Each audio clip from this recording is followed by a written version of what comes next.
right, you guys, we are finally back. I know took a long break off of videos. I apologize for the delay. Um, Started a new job, got the Christmas time going on, all that kind of stuff. So had to take a small break, but we are back now. As far as this season goes, we are in what, season 6, I think. 23, 24, 24, 25. 25, 26, 26, 27, 27, 28, 28, 29. So yeah, we're in season 6. Now, I'll give you guys a refresher because it's been a while. Here are the lines we are running with for season number 6. Not too bad. We got some decent depth. We don't have any studs on that second line yet, but the top line definitely has its studs. Our defense looks pretty good with Quinn Hughes and Korchinski. So, realistically, we look like another good team. Hopefully the injury bug doesn't bite us, but we're going to go ahead and get into simulation. We're up at the beginning of the year of season number 6. So I'm going to catch you guys when we are 20 games in, and we're going to see how the team is performing. So we'll be right back. All right. So we have made it about a quarter of the way through the season.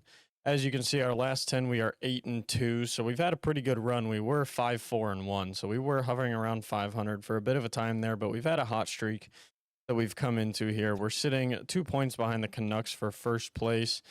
Other than that, I mean, it looks like we are tied for the 3rd best team in the NHL right now. So that's how it's sitting right now. We had a bit of a hot streak. I would like to stay on it and not like plateau and have a bunch of 2-2 stretches. Draisaitl did just get injured, but he was over point per game. Dylan Cousins sitting around point, and Eklund is assist per game with some goals. So it's definitely going good for us. As far as our goalies go, we did have to pull up Pritchett because Kakinen did get hurt. But it seems like everyone played pretty good. I mean, Pritchett had a game played, but no win-loss or OT loss. So not quite sure what to make of that. But he did have a pretty good appearance in the game that he played. So that's a good sign for Julian Pritchett. But other than that, I mean, there is your quarter wrap up. You saw all the points.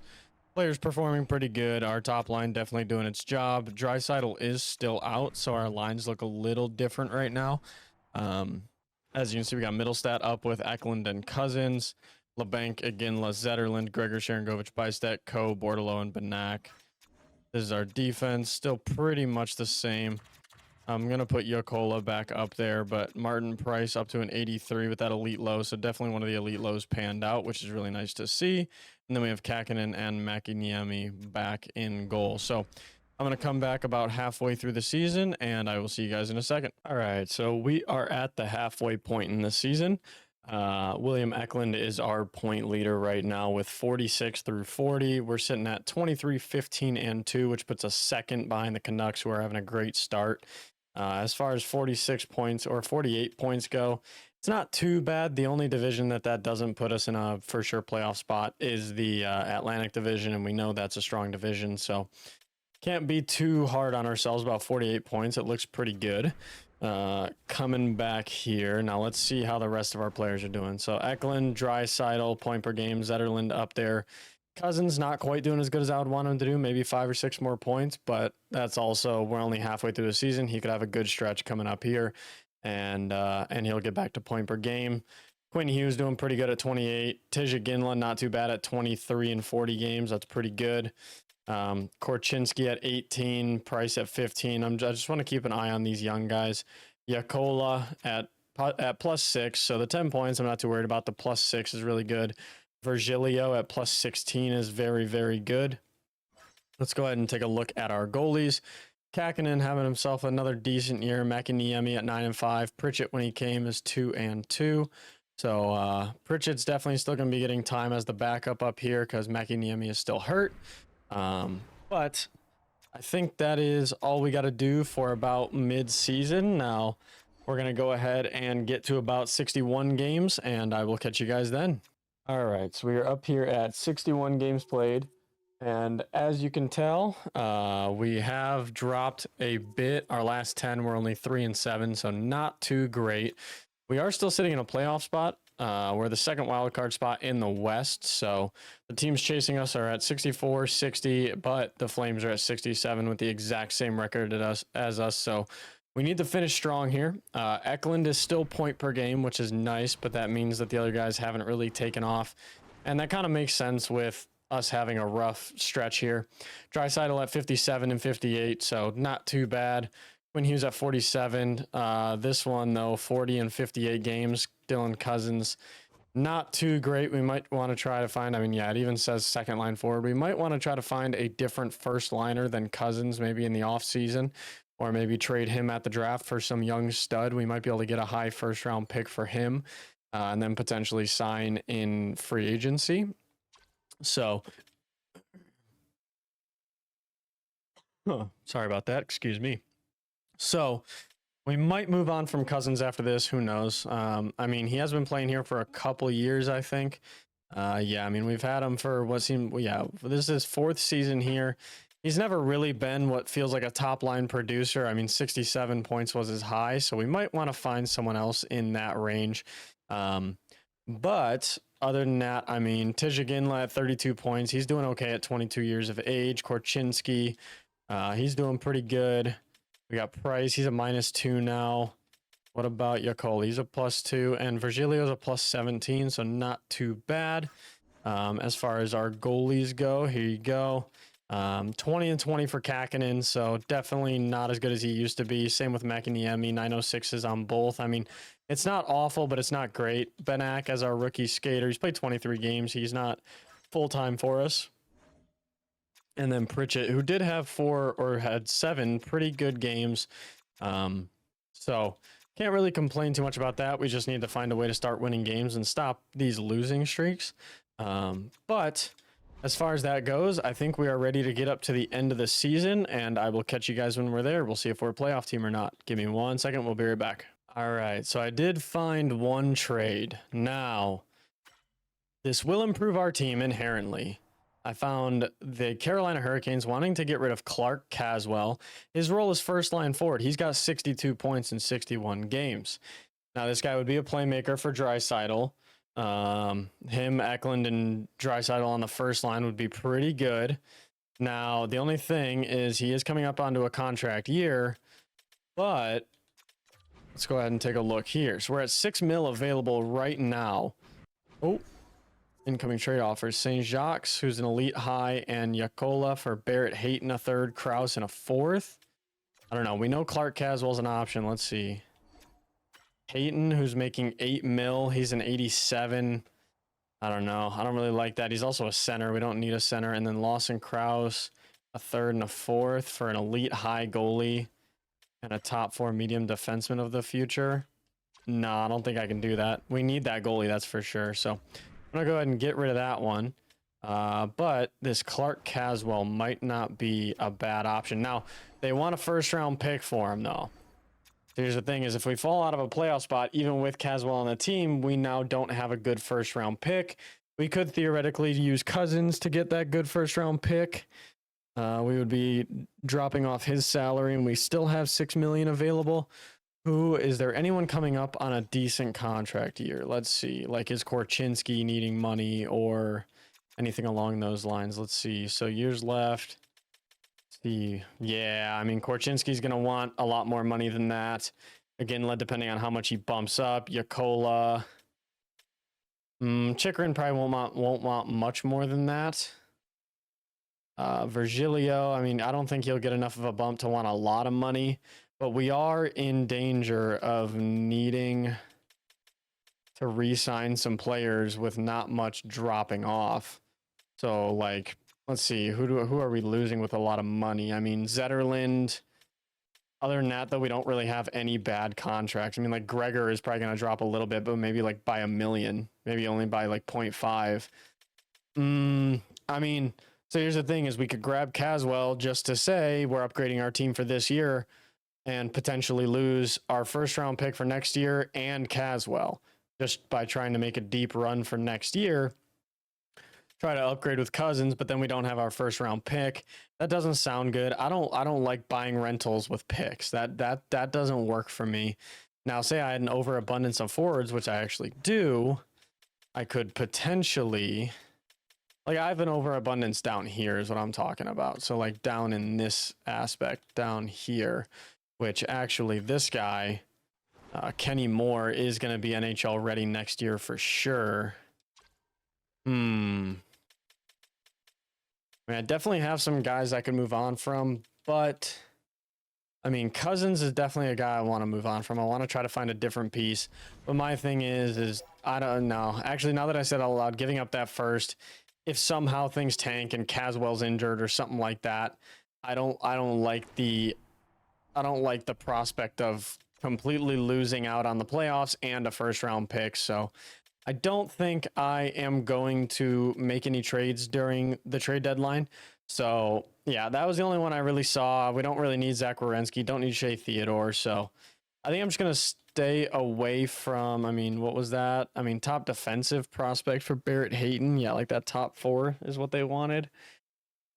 I mean, he's only got 1 year left, so that definitely would be the way to do it. What are we looking at for defensive prospects? Let me just look, because tightening up our defense, especially because we don't have that stud goalie, might not be bad. Let's see. They want... So let's go ahead and sort here. Just go to defenseman. 3, 4, 5, 6. They want Jokela. I don't want to give up Brodeur. He's a medium elite. Jokela. I couldn't go straight up for Hayton, though, because then they also wanted St. Jacques, which I would not be willing to give up. But in that manner, if we have St. Jacques for the AHL, Pritchett can be our NHL goalie for now. Osgood or Pritchett could be. We could give up one of them. Pritchett's been playing well, so we could go Osgood. Arizona would have too many goalies. Oh, because we don't have St. Jacques signed. That's why. They're looking to get rid of Ingram. We could possibly make this go through. You know what? I mean, they would have a reason to give him up. He's on his contract year, so trading him would be the time to do it now so they don't have to deal with contract negotiations. They're a losing team. They need those young guys. Jokela and Osgood would be the guys that would help them out. Let's see, what do they have for goalies? Yeah, I mean, they need a goalie of the future, for sure. They don't have a prospect. You know what, let's try it. I'm okay with Jokela and Osgood, because then we still have our pick if we need to replace one of them, for sure. So, I mean, and top 4, that lasts all the way through the end of the first round. Okay, I'd be okay with that. If you want to make a deal with us here in Arizona, you'll offer up a lot more than what I see now. I don't want to give up Brodeur, but I mean, we have St. Jacques. Like, that's our thing, is we have an overabundance in high-level goalies that are young. Well, oh, wait. Brodeur wasn't a goalie. He was a defenseman, right?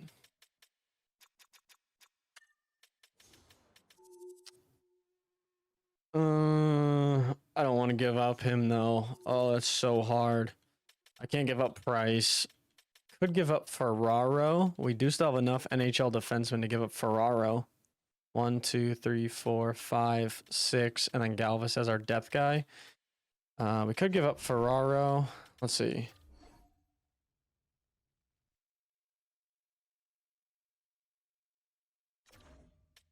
No. Okay. Nope. I don't think I'm making a trade at the deadline, so I will come back when we get to that 61 game mark, and we'll be back. All right. So we are here at the end of the season, and we really turned it around. We ended up finishing first in the Pacific. We were 48, 29, and 5 with 101 points.